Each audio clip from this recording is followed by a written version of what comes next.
I would definitely have to say that one of my favorite characters in the Star Wars franchise is, of course, Luke Skywalker, the Jedi Master himself, who will be making a return in Episode 9. This is Mike Zero. If you guys are new to the channel, do make sure to subscribe to see future Star Wars content.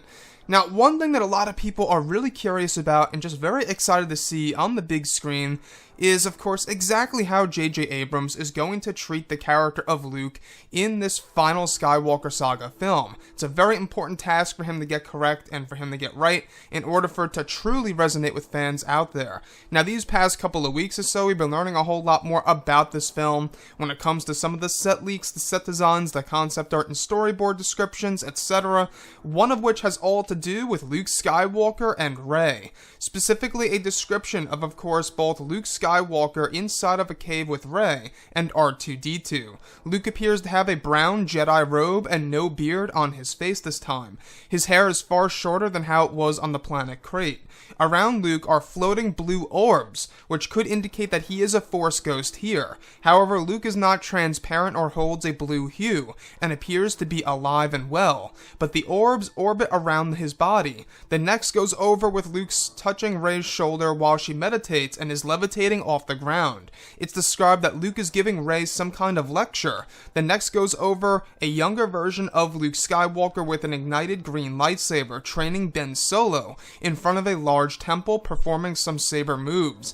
It's described that this is a story being told by Luke to Rey.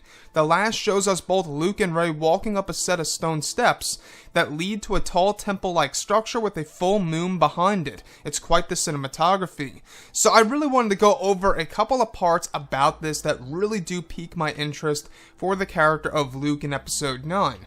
Now, as I've said before in the past, I really do believe that J.J. Abrams is going to give us a totally different version of a Force ghost and how we look at Force ghosts. And it seems like this fits the profile here. So, it describes Luke Skywalker as basically going to look and appear as if he is alive and well, but has these blue orbs that actually orbit around his entire body.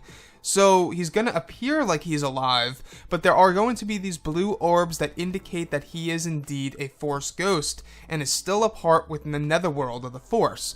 So that's one thing that I kind of like. If J.J. Abrams can somehow give us a new take on a Force ghost where Luke is able to at least somewhat look like he's alive, but at the same time he's still dead.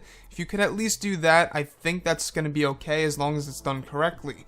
Now, as far as Force ghosts go, I think that it probably would be a smarter move to keep with the traditional Force ghosts, the ones with the blue hue and the transparency, just like the ones that we are all used to seeing in the original trilogy. And with that being said, we can see what Rian Johnson did in The Last Jedi. He was basically trying to evolve the concept of Force ghosts, not just how they can, have all these different powers now, but also how they appear. If you look at Yoda in The Last Jedi, he's not transparent pretty much at all, and he only has a slight blue hue. He's got more color to him in the movie than how the ghosts were in Return of the Jedi. So, with that being said, that does bring up a lot of questions here for the character of Luke. Him appearing that he is actually alive with only these blue orbs floating around him.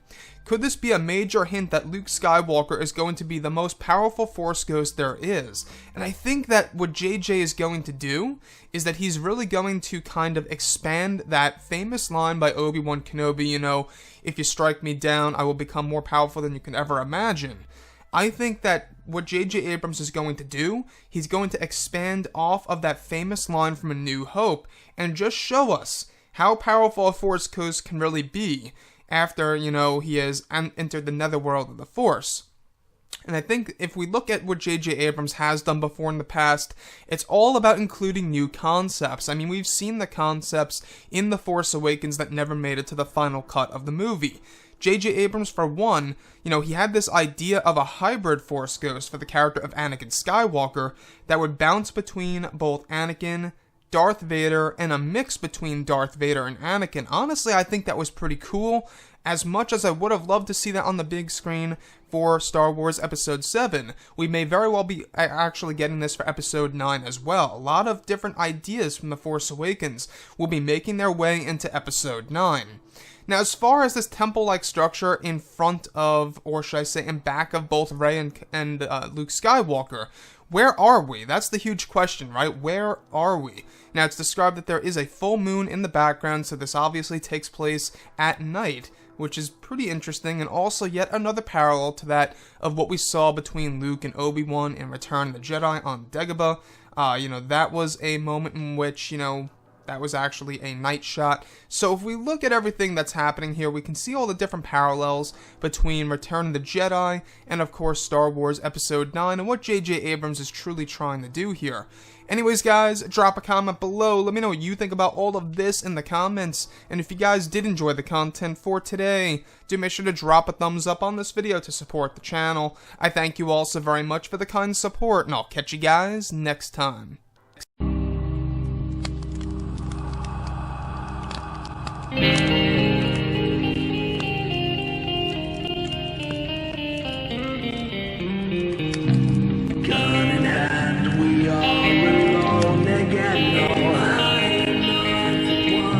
From night to moon, we hear them moans again.